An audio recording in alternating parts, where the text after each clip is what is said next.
And today we'll have a few special reflections from the folks who were a part of the open and affirming process.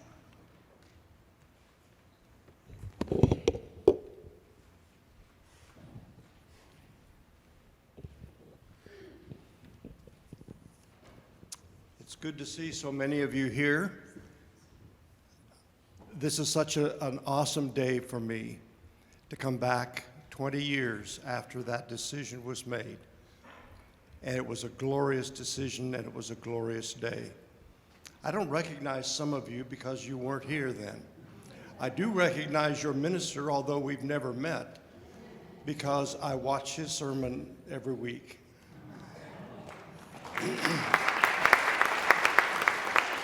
You're a kind man, David.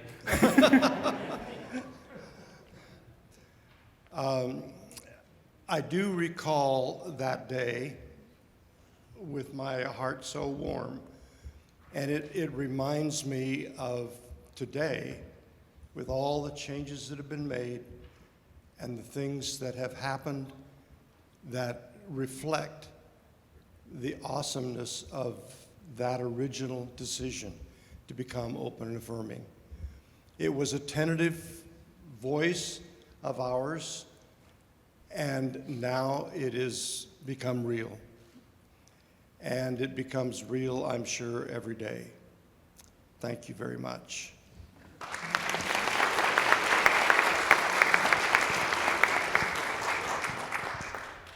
I moved to San Diego in 1994, and I came to this church as an openly gay man, and I was welcomed and affirmed. Then, a few years later, I was welcomed and affirmed into different leadership roles, which I know was a risk at the time. And then a few years later, I became a father, and my family was welcomed and affirmed. When Dr. Downing came to the church before I came to the church, the search committee talked to him about helping the church figure out how to minister to the community of where this church was located. And I assume it's still a gay community. It was then. I assume it still is. And there were several intentional decisions that Dr. Downing led us through to figure out what that meant to minister to the community. And one of those was the open and affirming process. And Dr. Downing talked about it. It was tentative. There were people who were very much in favor of it. There were people who were opposed. There were people who thought this would become a gay church. And when I look around, it hasn't yet become a gay church. There was many who thought, we're already open and affirming. Why do we need to take that stand? Why do we need to put that sign outside? And we worked through that of the importance of signaling to all of us in the church and outside the church, that's who we are and who we want to be. And as you know, it's not easy to be open and affirming because it's hard and it's constantly changing. I'm very proud that I was a part of that time. I am very proud to be here to see and to feel what it means today here at this church. And I will take the risk and say this. One of the proudest moments I have is that Dr. Downing's partner could be introduced today, because 20 years ago, that was not the case. And so that's a warming thing to me.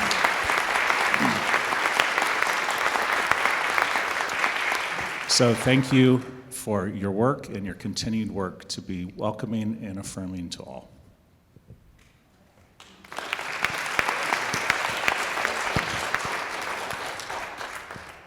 I guess because I'm the oldest, I have to have notes. It was in 1997, Dr. Downing called me and asked me if I would join him for lunch. Never one to pass up a free lunch, I said yes. Later, as we were talking at lunch, I found it wasn't exactly free, there was a cost to it. Dr. Downing asked me if I would chair the Open and Affirming task group. And I, after giving some thought to that for a few seconds, I said, yes, I would be glad to do that. Since then, I would like you to know that I am very proud of this church, proud of where it has come from, where it has been, and proud of where it is today. We began to put together the task group, and I thought this is going to be a bit difficult. I was very surprised to find that as I talked to various people, they said, yes, we would be glad to do that. The task group ended up with 20 people. That's probably a congregation. You know? What the task group did, we outlined some things that we wanted to do, and I would just like to share those with you now. First, they did a demographic study. They recommended to the board of directors, now which is called the Leadership Council, that a major focus of a Christian education program should provide opportunities for all members and participants to more fully understand what it means for the church and community and for UCC to become an open and affirming congregation. They promoted adult Bible studies in the adult church school classes, focusing on gay and lesbian issues. We did a Bible study called Claiming the Promise. We used study guide materials from Disciples of Christ and United Church of Christ. We watched video interviews and studied the processes used by churches who had previously become open and affirming or welcoming churches. We met with representatives from the 3 local churches. Yes, 3 local churches who were either open and affirming or welcoming. That's all there were at that time. We held several all-church forums and other small group dialogue opportunities so that the congregation could become educated and understand really what they were doing.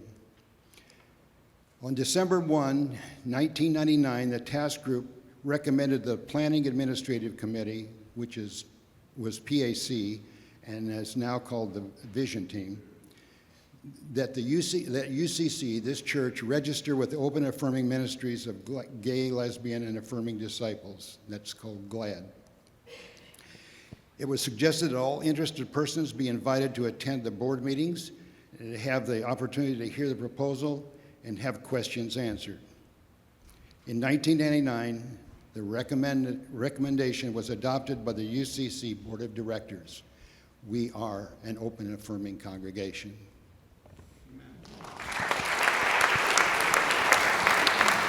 And I'll invite everyone to come up here, including Robin, and we'll do a litany together to celebrate being open and affirming. And let's give these folks another round of applause for their leadership.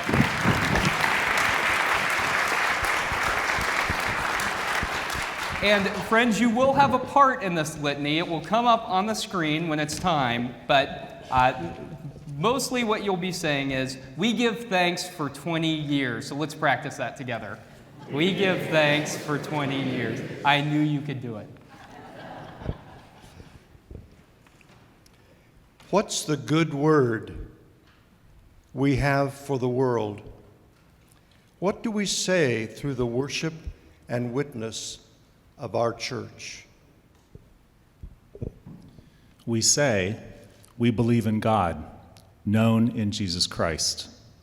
We say, let there be justice and peace. We say, come, accept the cost and the joy of discipleship. We say, our congregation is open and affirming. Friends, we give thanks for 20 years. It is good to voice our beliefs and commitments, but say what we will, even in angelic tones, if we do not love each other, our talk is cheap. We shall sound to the world like clanging cymbals. We thank God for the joy of learning. We are curious about the world within us, the world around us, and the world beyond us. We wonder about the Creator of all, exploring tradition, scripture, and experience. We pray and reason together. Our faith seeks understanding. It is good to grow in knowledge and wisdom, but even if we knew everything, even if we have mountain-moving faith, if we do not love each other, we have gained nothing. And what does God ask of us? Love asks that we be patient and kind as we build an inclusive faith community, that we abandon arrogance, that we risk new things, that we not delight in the failing of others, that we rejoice in discerning and living God's truth. We give thanks for 20 years. Love is strong. It believes and hopes and endures. But sometimes even love fails. Then we may forgive and accept forgiveness so that love may be renewed. Sustained by God's Spirit, three things abide within and among us: faith, hope, and love. And the greatest of these is love. Thank you for being a loving part of the Disciples LGBTQ+ Alliance and a brilliant ray of hope in San Diego. We give thanks for 20 years. May God continue to work in us and through us in the years to come. May it be so. Amen. And Robin has brought each of you pins from Alliance Q, and I'll let Robin present those to you all. And thanks to all of you. A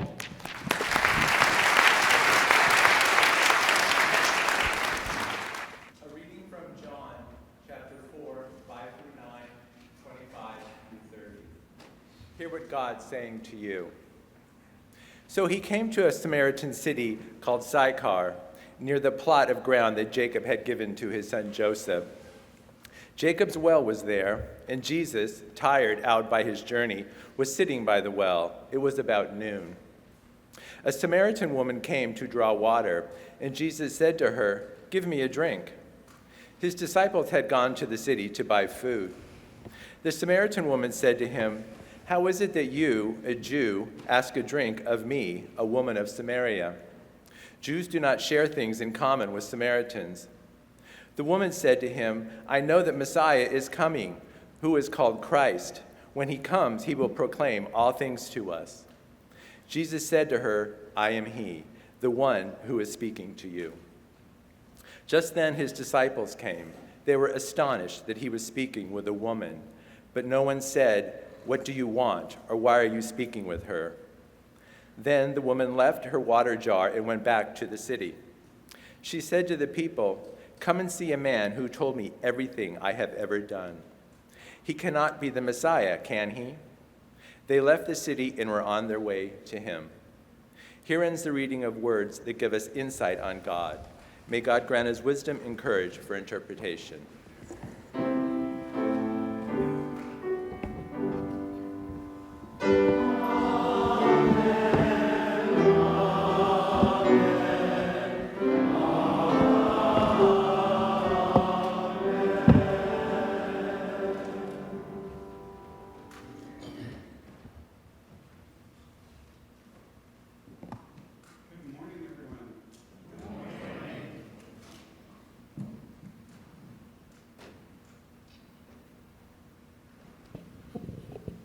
Good morning again. Thank you.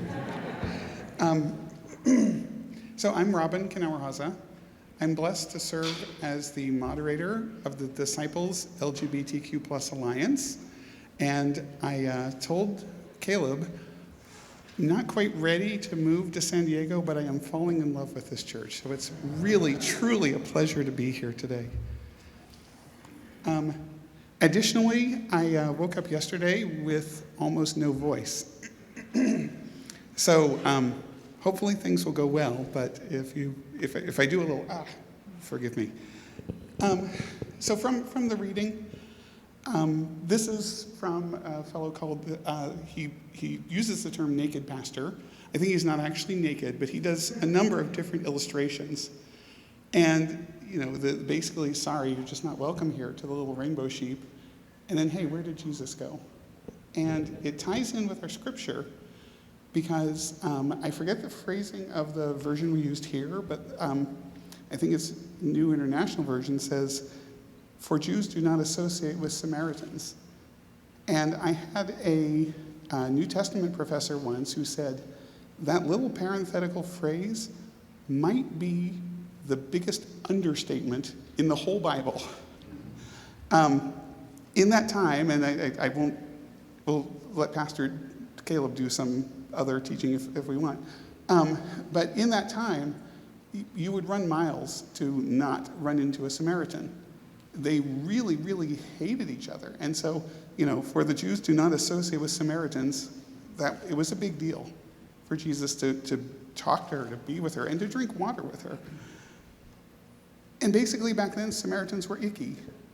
And in Western civilization, over the last 1,000 years or more, and over the last, let's say 3 to 4 years, not to be too political, queer people have occasionally been made out to be icky.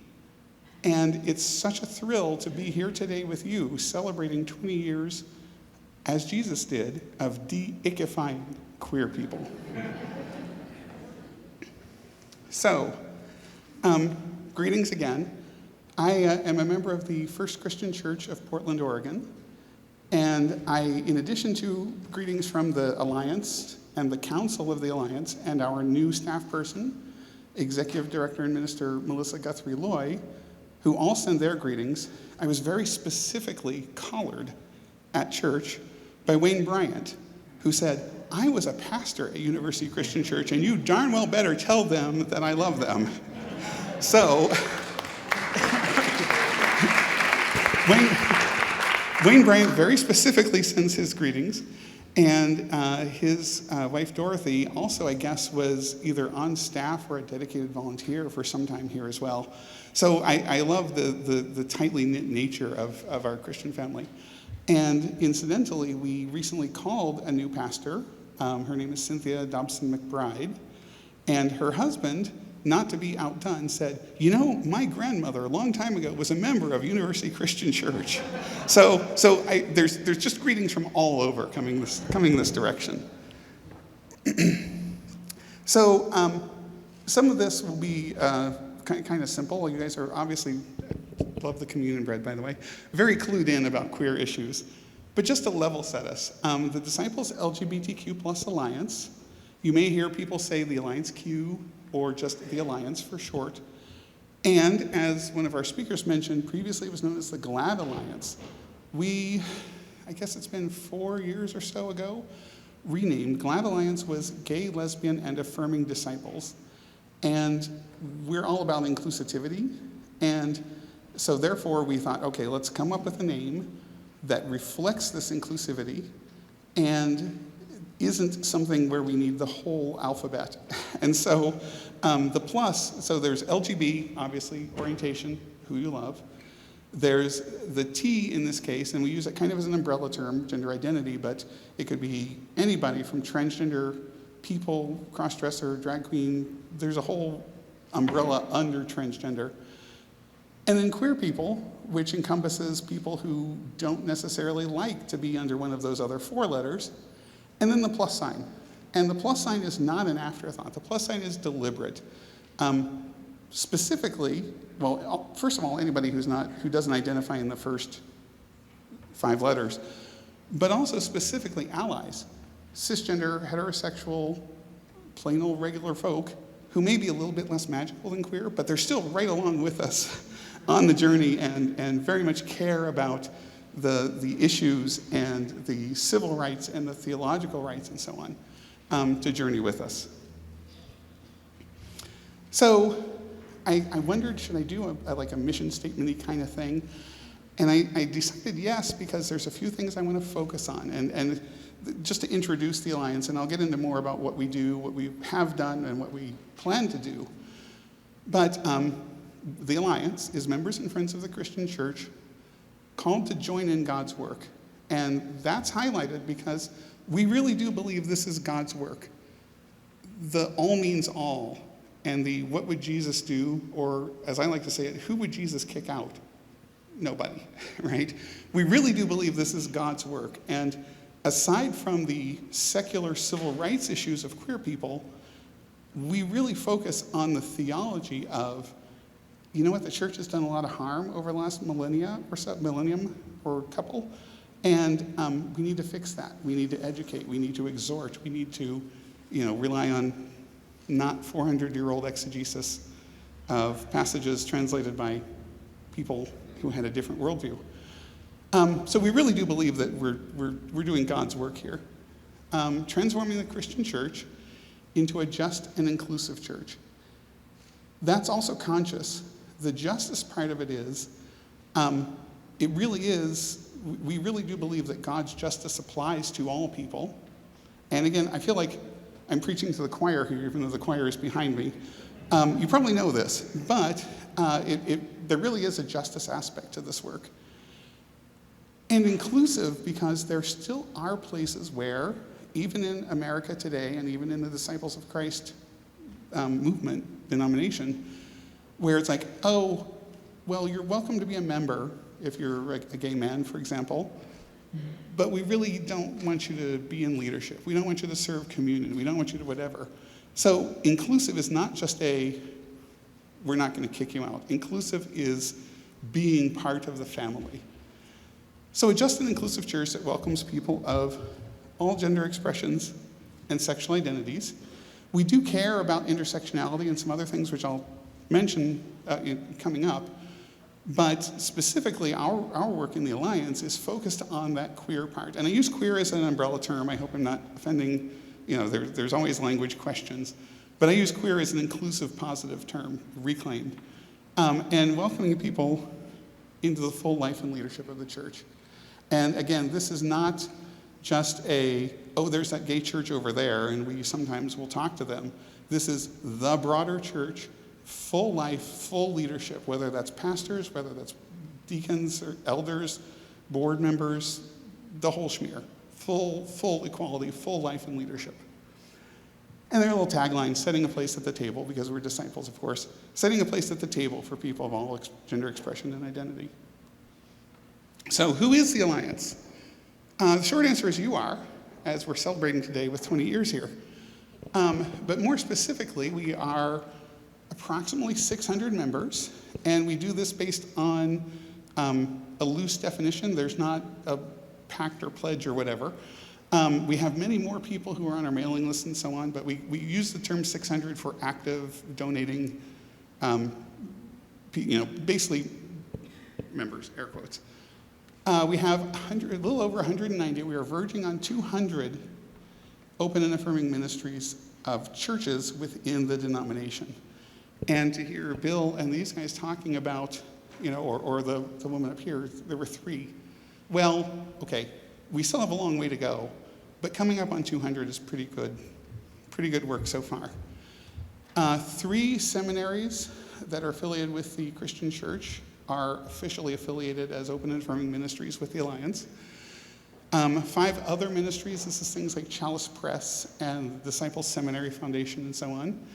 And 1 regional body, I believe it's Northern California, depending on who the regional minister is for this part.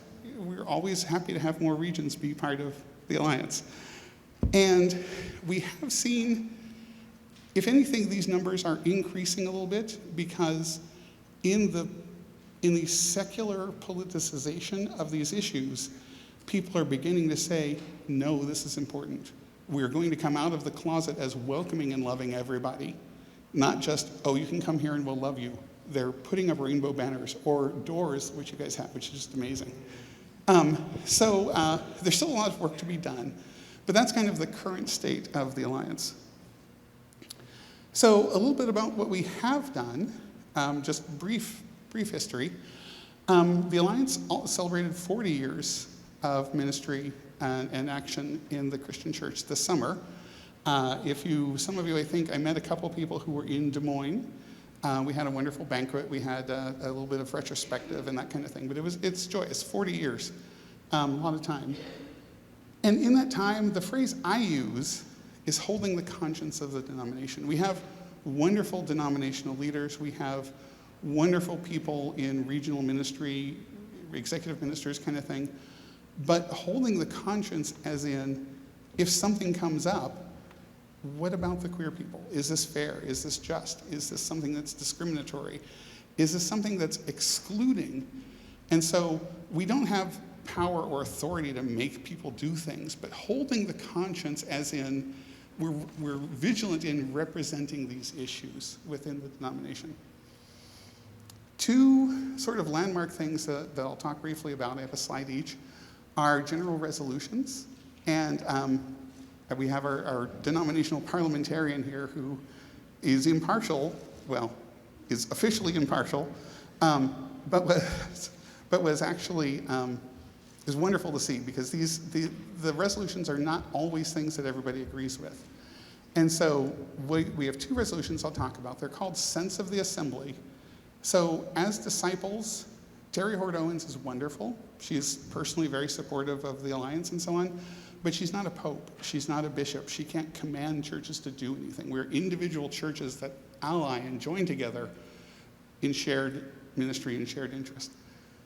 But these resolutions, even though they're not technically binding, like forcing other churches to do things, they are landmark issues. They are milestones that set a place in time for people to say, you know, wow, as early as 2013, we had how many thousand people in Orlando, Florida, representing the denomination who said, you know what, we are going to be a people of grace, grace and welcome, and I'll talk more about that. But these issues are still fractious, sometimes within our denomination. There are very conservative churches that we love, and we welcome all. But also, if you look at some other denominations, the Methodists are, for example, about ready to tear in half over this issue, over queer equality and the theology around queer issues. So we're really proud of the denomination for being as progressive as the denomination is. So the first one is, I'm sorry, becoming a people of grace and welcome. And this resolution, basically, it was a little bit fractious within our denomination itself. Many of you were there. There were some people who said, oh no, this will tick people off, this will whatever. But it did pass. It passed without tearing us apart, which is also lovely. But specifically, it affirms the faith, baptism, and spiritual gifts of all Christians, regardless of sexual orientation or gender identity, and that neither are grounds for exclusion from fellowship or service within the church, but are part of God's good creation. There's lots of story about this. They won't go in because Caleb also gave me a certain amount of time. But some of the stories, and if you look on our website, you can see things. Carol Blakely was a mom who, basically her son was gay. And she's like, what are we doing? How can we kick him out of church? There's just wonderful stuff. And so the little symbol there is the Orlando Assembly in 2013. But this summer, which is why I was so happy to see some people here that I had also seen in Des Moines, the Alliance worked on, in co-sponsorship with 60 sponsoring churches, it's General Assembly Resolution 19, which is 2019-29, which calls on the church to become educated in order to welcome and receive the gifts of trans and gender diverse people. So the original resolution did include gender identity, but it was largely focused, it was pre-Obergefell, gay people couldn't get married, there was not marriage equality, there were all, different issues. And we felt like it's time in the culture of the church to make a stronger statement about the T side of the family. So basically, it's, again, we can't command people, so it's education to help welcome and use these gifts. And the Alliance was heavily involved in writing the resolution, but we had good input from Katie Hayes, who's a pastor of Galileo Christian Church in Fort Worth. And the language she added was really beautiful. In the same way that transgender people have undergone a personal transformative experience in their lives, coming into authenticity, there's a parallel with what we as Christians experience as a personal transformative experience in becoming Christian and in living into Christian values. And the analog there is, if you Google it, you can find the resolution. It's really just beautifully stated. And we were prepared, in the worst case, for fractious debate and so on. It actually went really well. Not everybody's happy, but in Des Moines, we actually voted pretty handily. We can ask the parliamentarian. It was a voice vote, so we don't have numbers. But it was very handily approved. And again, it's not something that we can command people, but it's setting a place in the history of the church and taking a stand that it's 2019. We need to be aware of these issues, and we need to not just say, yes, trans people, you can come to church, or yes, cool non-binary student, you can sing in the choir. We're saying we can learn from each other's experiences. So that's a little bit of the background. Things that we do now, we're present, out and proud, at general assemblies, at many regional assemblies, speaking in churches and so on, workshops, training. We did safe spaces at General Assembly and other times and so on. The picture here is a workshop we did about trans stories, human stories. And these are the panelists, and I was blessed to facilitate. And if you want a picture of the diversity and the beautiful diversity that we have in our Christian family, in the picture there are trans people, there are non-binary, there are binary trans people, there are non-binary trans people, there are gender fluid people, there are male and female, there are straight, gay, and lesbian, and bi. In fact, 2 of the people in that picture are left-handed. We really are serious about diversity. So it's just one of the examples, and we did it in part to support the resolution, but also because it is time, and thankfully the nomination was supportive in giving us workshop space to have an official part of the program and say, this is education in the same way of how do you plan for retirement, or how do you budget your church money. We did classes on trans issues.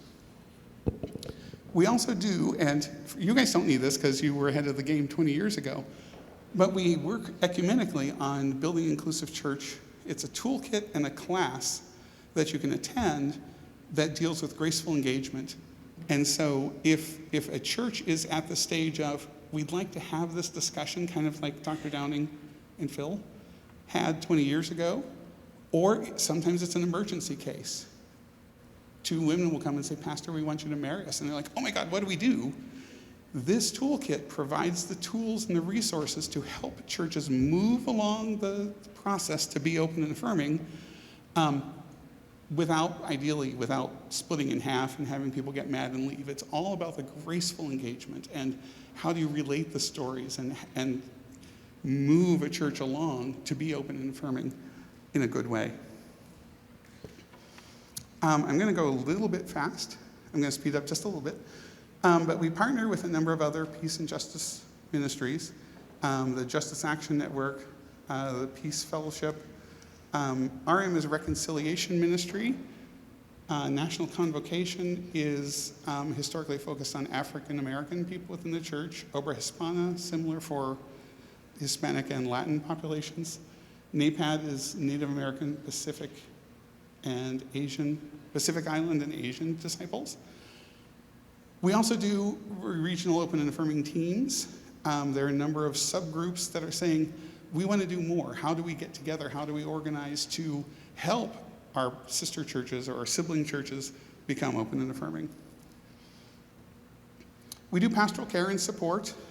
Sometimes that's pastors themselves, or other times it's a case of, and I'm foreshadowing a little bit, but somebody will say, oh, we have a trans kid, and the camp counselor is not sure if that kid should be in the boys' cabin or the girls' cabin.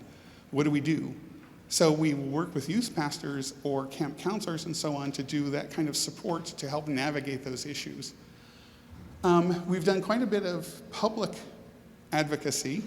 One thing I'm particularly proud of, you may have noticed October 8th, just a little over a month ago, the Supreme Court heard 3 issues that are not quite as important as the Obergefell marriage equality decision, but they're very important.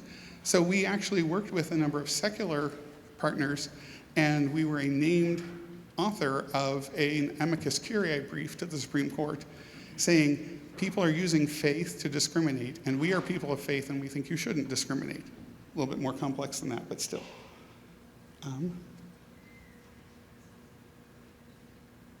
So, what are the things that we want to do going forward? What's the future like?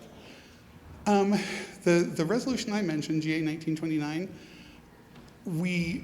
there's this notion of unfunded mandates you may have heard from government issues.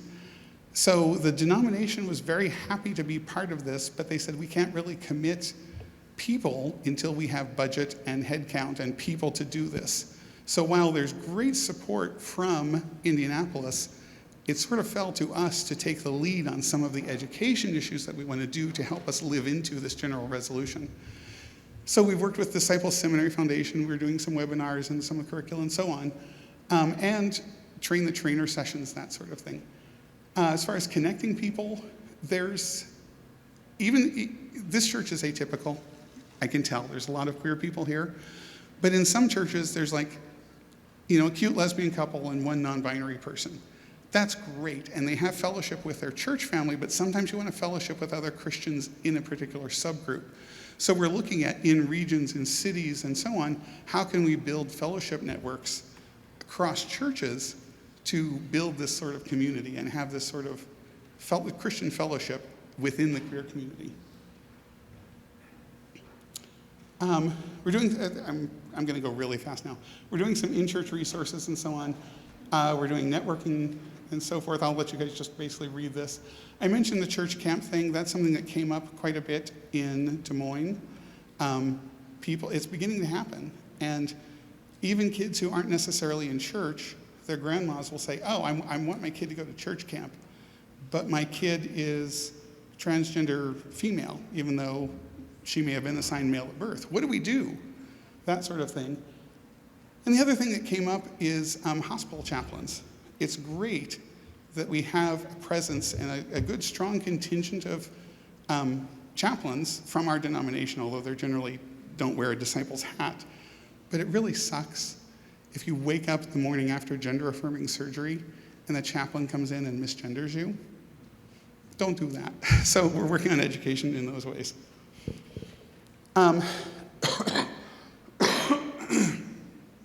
Pride parades and so on. Again, I'm preaching to the choir metaphorically here as well. And the communion bread, I noticed today, I get so many comments on this, and we'll have to ask Caleb whose face got chopped off. But what a great example. And Wendy Svensson. Oh, thank you. And when people see that on the website, like, what church was that? What's the recipe? So, kind of moving towards closing a little bit here. So that's kind of what we've done, what we are doing, what we plan to do. And this is the question of how do we do it. So we have one paid staff person. We're really enthusiastic. We've had one staff person for 15 or 18 years. We wore him out. He's retiring. So we went through search and call this summer and found a woman. She's Reverend Melissa Guthrie-Loy. She's amazing. She's got great ideas. She's just a dynamo. We have the volunteer council, of which I'm the moderator. But think of the council like a board of directors. So we do some policy, but it's a small enough group that we also do stuff. And then many volunteers, never enough. So for those of you here who think, oh, gee, maybe I can help out the Alliance, by all means, let me know. Talk to me after church. How do we do it also is faith. It really is, it's a religious issue. We're on the side of the angels here. I tell people, if somebody uses Jesus to draw a dividing line, I personally want to be on the other side of that line. And it's not just a Christian issue in a broader sense. It really is a daily living issue. And we draw strength from that. And then lastly, of course we do with money. So we're not actually funded by the general church. There's a lot of history in that, and it's okay. We're okay with that. But we rely nearly entirely on churches who donate as part of their budget and individuals who donate either once in a while or on a recurring basis. And so I actually, black and yellow, like school buses, this is the pay attention part. I'm here to celebrate, and I'm so happy to be here to celebrate with you. I'm not here for fundraising. But Melissa would probably bite my head off if I didn't say it's quick and easy to donate to the Alliance if you would like to. And we really do have some very ambitious plans. And we're at the point now where we're not starving, but we are money limited in terms of what we can accomplish in terms of resources, part-time staff. We've thought about doing interns and that sort of thing. So here's the URL. And in the narthex is a little end-of-year letter that talks in more detail about what we've accomplished and how we use the money. So that said, happy anniversary. It really is a joy. And if you think about, with our other speakers, what has changed in 20 years, it's just amazing. So from your extended family across the United States and Canada, happy, happy, happy anniversary. We're so thrilled that this church is such a part of the Alliance and such a part of the work in general in San Diego and in the region. We're looking forward to 20 more years, or God willing, maybe at some point we can put ourselves out of a job and just go back to being Christians, and it won't matter that we are queer affirming because it's a matter of course.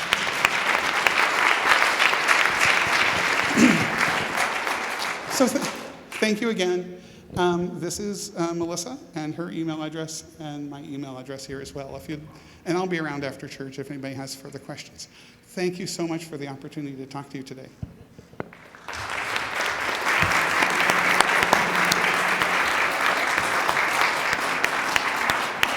Thank you, Robin, and thanks for the work of Alliance Q and all that you're doing as a volunteer. How kind that is that you're volunteering your time and energy to do such important work.